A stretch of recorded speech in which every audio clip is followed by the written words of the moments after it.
میگفتن از پاکستان و کجا میفرستن. میبینیم دم دستگاه دارن دیگه دارن فکر کنم همیشه خود شما جوردین. اول که سلام علیکم. علیکم السلام. خوش آمدید.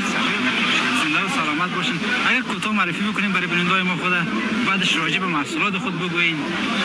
من علایار محسنی هستم. معاون شرکت پروسس بسته‌بندی روغنای ارگانیک افغانستان.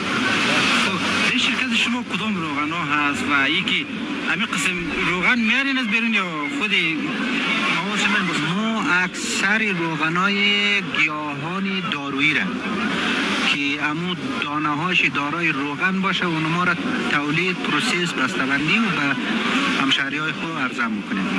مثلا روغن سیادانه هستی، روغن بادام کویی را، روغن بادام شیرین، روغن خنجک یا شنه به زبان پشتو میگه دیگه، روغن رزماری، روغن کرچک، میخک، چارمغز، نارگیل دیگه خدمت شما شود، روغن خشخاش، بنگانه،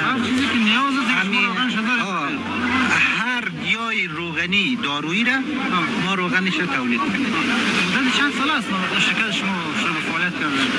ما متاسفانه وقت شروع کرده بودیم با جگان فراز نشیب در شرکت ما آمد دیگه، خود من تخصص یک 7-8 سال دارم.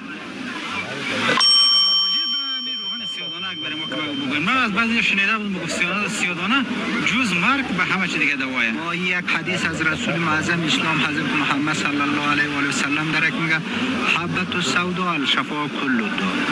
سیادانه به جز از مرگ به همه دردها شفایه. یک واقعیت هم است. خوب سیادانه به اکثر دردهای موضوعی مفصلی خوب است دیگه. در کنار سیادانه باز یک روغن دیگه، یک گیاه دیگه است، مثلا خنجک یا شینه. این بهترین روغن کاملا ارگانیک، یک گیاه صحرایی یا وحشی.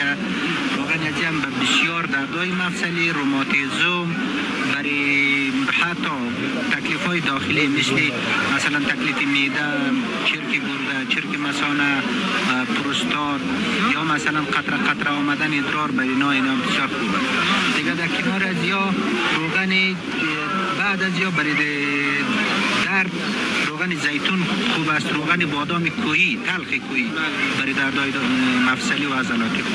بسیار عالی. باز چطور است استقبال مردم و یکی مردم چه استقبال میکنه از محصولات وطنی در این مورد؟ نو خوب شده. اول که ما تو بسته‌بندی میکردیم فکر میکرد که خارجی است. حالی وطندارای ما در یک چند نمایشگاه که ما اشتراک کردیم که با اینا دید و بازدید کرده، حالی دیگه میفهمه که افغانستان هم از روغنای گیاهان دارویی به شکل استاندارد همی کشورهای منطقه دیگه تولید میکنه. سلامت باشید. کار شما رونق. من از وطندارا خوش میکنم که نبوگوین به محصولات خارجی و محصولات وطنی تقویت بکنه.